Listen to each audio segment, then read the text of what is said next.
Welcome classic rock fans to a list of great artists, but terrible songs. If you're new to this channel, please do click like, subscribe and do check that notification bell if you don't want to miss any future uploads. As with my other list of stingers, it'll start with the fairly tolerable at the bottom and work its way up to the far more pungent at the top of the list. Anyway, enough of this flim-flam, let's get on with it, shall we? Number 10 is Led Zeppelin's Tea for One from 1976, I believe. Some wise old sage once said, where there's tea, there's hope. But not in this case. This is a faded facsimile of a former Led Zeppelin triumph, the triumph being Since I've Been Loving You. This has a rambling and limp feel to it. Unlike the aforementioned Since I've Been Loving You, it lacks any rhythmic or vocal intensity. Perhaps the titular tea here is a euphemism for something else, because it seems like the listless mewing of Robert Plant seems to be completely devoid of anything caffeinated. Number 9 is The Who and Did You Steal My Money from 1981. The Who were not in a happy place at this point, still mourning, I think, or struggling from the loss of Keith Moon. Plus there were tensions between Kenny Jones, who had the rather thankless task of slipping into those particular loafers. Not to mention there were tensions between Daltrey and Townsend as well, and Townsend was still nursing a serious drug habit at this point. There's no doubt the group were fragmenting. Roger Daltrey said in his autobiography about Kenny Jones that he's a great drummer, but he's just not a great drummer for The Who. I would disagree. I think there's some personal issues going on there, to be honest with you. But despite the artistic and personal disorder of this band, they still managed to bang out a few good tunes. You Better, You Better, You Bet, and of course Another Tricky Day. But Did You Steal My Money is definitely a bit of a dud. It sounds like a kind of new wave wannabe Police pastiche. One rather waggish critic said that if cocaine could write music, it might sound something like this: jittery, paranoid, accusatory, and ultimately insane. Seems to be a litany of grievances as Daltrey and Townsend accuse people of robbing from them as they lay cold turkey on the sofa. And the closing couplet is best forgotten. Did you pinch my brasso, nick my gelt, you arsehole? I say no more. Number 8 is Real Man by Bruce Springsteen from 1992. In the same way that Born to Run harkens back to, or is almost like a homage to that Phil Spector sound, this dips a toe in the murky waters of those 1980s production affectations. Imagine, if you will, Bobby Jean, but even more irritating as synth stabs and intrusive drumming. Springsteen certainly noticed the negative reaction of his audience to this track and only ever performed it live the year it came out. And with great lines in it like, feeling like a real man, well you can beat on your chest, hell any monkey can.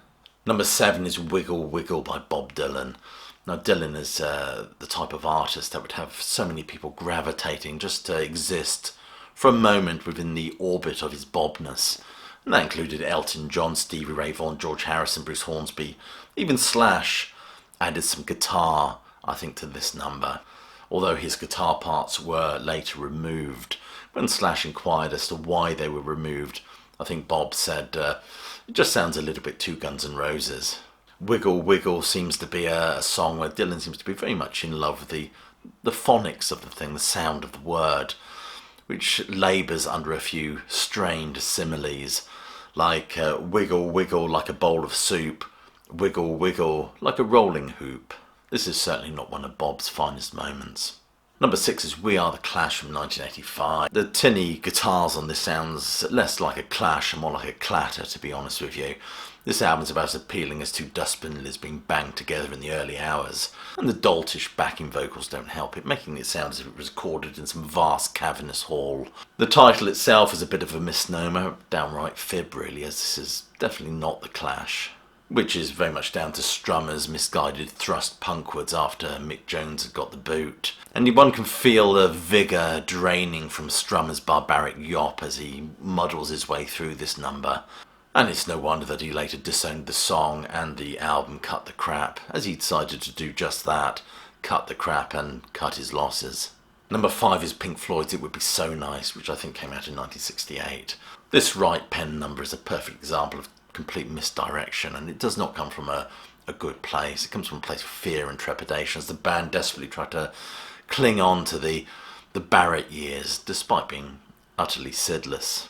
They tried to tap into the affected innocence and sing-song cadences of the debut album, and not dissing Richard Wright at all, because I think Remember a Day is one of the finest Pink Floyd songs ever. It's in my top 10 Floyd numbers.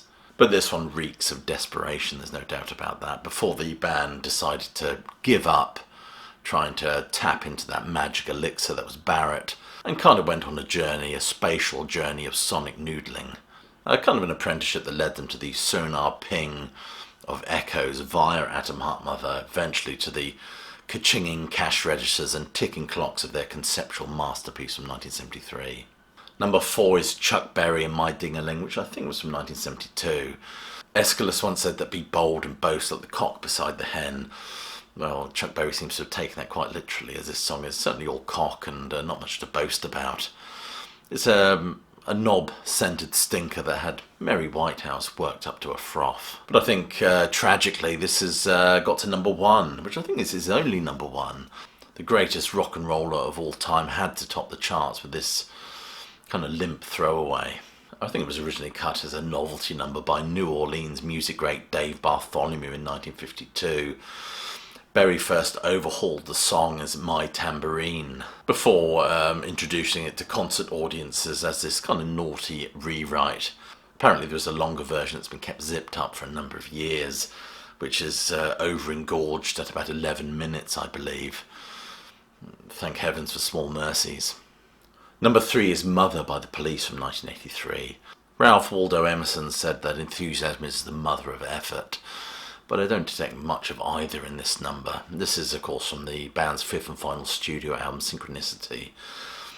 With a Synchronicity which contained the wonderful number The King of Pain, which, if you haven't checked it out, Alanis Morissette does a wonderful acoustic version of that on her Unplugged album.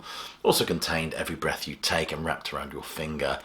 Most of the songs on that album were written by Sting. However, this one was written by Andy Summers and also sung by him as well. It's an awful number, his voice is discordant, and the track just grinds away at you from the opening harmonica bit to the right the way through it. It feels like a kind of a swirly, drug-induced, nightmarish carnival ride. Andy Summers says, of course, that it was groundbreaking, only in the sense that you want to bury it. Number 2 is Elvis Presley in Confidence from 1967, I think. There was nothing like classic Elvis, and this is certainly nothing like classic Elvis. When it comes to picking terrible songs, you can take your pick from a lot of those dreadful, dreadful movies, which in terms of the King's kudos were about as much use as tits on a fish.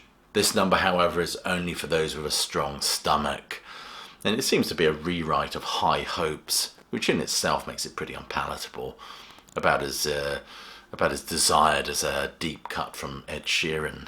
This has got to be the lamest of the 42 songs that Sid Tepper and Roy C. Bennett actually wrote for Elvis. And the number itself is made even less palatable by the saccharine children's voices on it. Elvis, in a moment of rare self-realization, shows no emotion whatsoever, unless abject boredom can be classed as an emotion.